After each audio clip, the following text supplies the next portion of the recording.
을 맞은 이선정 씨, 과연 무슨 속사정이 있었던 걸까요? 가수 정수라 씨가 남편과 결혼 7년 만에 이혼 소송 절차를 밟고 있다고 합니다. 가수 정수라 씨는 80년대부터 환희, 난 너에게 등의 히트곡으로 폭발적인 인기를 누렸었는데요. 지난 2006년 동료 가수 변진섭 씨의 소개로 만나 9살 연상의 사업가와 늦깎이 결혼에 꼴이라며 화제가 됐었죠. 그런데 최근 한 여성지가 정수라 씨의 이혼 소송 사실을 보도했습니다. 이혼 소식 보도가 되고 있어서 기사 내용처럼 저희가 지금 소송이 진행 중인 건 맞고요. 정수라 부부의 파경 뒤에는 금전적인 문제가 있었다고 하는데요. 건설업체 대표인 정수라 씨 남편의 사업에 문제가 생겼다는 겁니다. 이 때문에 부부가 신혼살림을 차렸던 서울의 방배동 아파트는 압류 조치되어 경매로 넘어갔고요. 결혼 전 정수라 씨가 살던 아파트까지 경매로 넘어가 이미 매각된 상태라고 합니다. 얘기가 제일 지금 많이 나오긴 하던데. 그런 문제 때문에 지금 소송 중이신 건 맞아요? 기사에는 금전적인 것이다 이렇게 나가고 있는데 그거가 다가 아니거든요. 나중에 입장 정리가 되면 저희가 그때 다시 자세하게 말씀을 드리도록 할게요. 이혼 문제가 해결될 때까지 섣부른 추측을 자제해달라는 입장이었습니다. 추가적인 소식이 들어오면 알려드리겠습니다. 또 한 커플의 결별 소식이 있습니다. 배우 이선정 씨와 LJ로 알려진 방송인 이주연 씨의 이혼 소식입니다.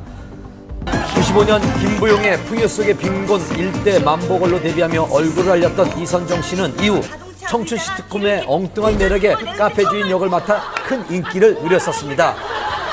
무엇보다 90년대 원조 글래머 스타로 팬들의 사랑을 받아왔었는데요. 지난해 매니저 출신의 방송인 이주연 씨와 열애 사실이 알려진 후 교제 2달 만인 지난해 6월 말 혼인신고를 마치고 본격적인 결혼 생활에 들어갔습니다.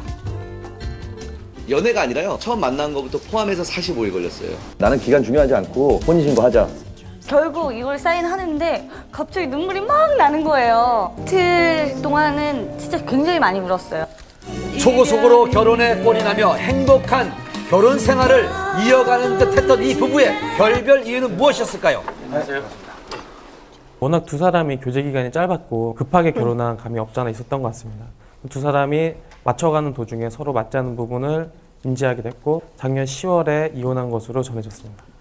이혼설 보도 이후 새삼 이 부부가 방송에서 보여주었던 모습도 화제가 되고 있는데요. 좀 약간 성격이 차이가 있는 것 같아요. 에이, 뭘 성격 차이야. 정신병 없다니까, 너. 일단 가봐. 아우 말 진짜 많아.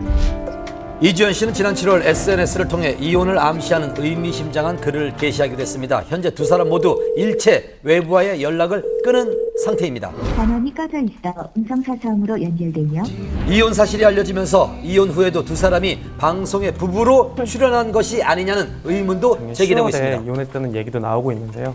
만약 그렇다면 올해 초에 여러 예능 프로그램에 출연하면서 다정한 모습을 보였던 것이 더욱더 놀라움을 주고 있습니다. 당시 제작진 같은 경우에는 두 사람이 전혀 이혼한 줄 몰랐다 또는 이혼하지 않았던 것 같다라고 얘기하고 있습니다.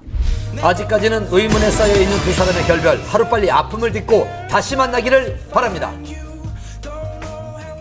정말 급하게 법정에서 왔습니다. 생방송 불과 몇 시간 전 결국 성폭행을 당했다는 증인이 법정에 출두하지 않은 채 고영욱 씨의 공판이 사실상 마무리됐습니다. 최후 변론 생생히 담아왔습니다.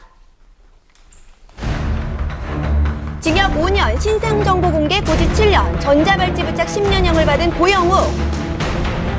조금 전 오후 4시, 고영욱의 항소심 4차 공판이 열렸습니다. 저는 지금 고영욱 씨의 항소심 4차 공판이 열릴 서울 고등법원 앞입니다. 오늘 공판이 선고전 마지막 공판이 될 거라고 하는데요. 특히 A양이 증인으로 출석할지 여부에 대해서 관심이 집중되고 있습니다. 항소심에서 고영욱은 3명의 피해자 중 2사람에 대한 성추행 사실만 인정했고 A양에 대해서는 주고받은 문자 메시지를 증거로 제출하며 혐의를 부인했습니다. 이에 고영욱 측은 피해자 A양을 증인으로 요청해 놓은 상태였는데요. 고영욱 씨에게 피해를 당했다고 주장했던 그 여성은 오늘 법정에 출석을 하지 않았습니다. 검찰은 여러 차례 걸쳐서 그 구인장을 발송을 했지만 이에 대해서 출석을 하지 않은 상태입니다. 피해자가 당시 만 13살밖에 되지 않았기 때문에 고영욱은 더 큰 비난을 받았었는데요. 고영욱 측은 미성년자인 줄을 알았지만 13살인 줄은 몰랐다. 만날 때마다 성관계를 가졌던 건 A양과 아니라며 주고받은 그 문자 부인했습니다. 메시지와 또한 그 A양의 진술에 일관성이 없기 때문에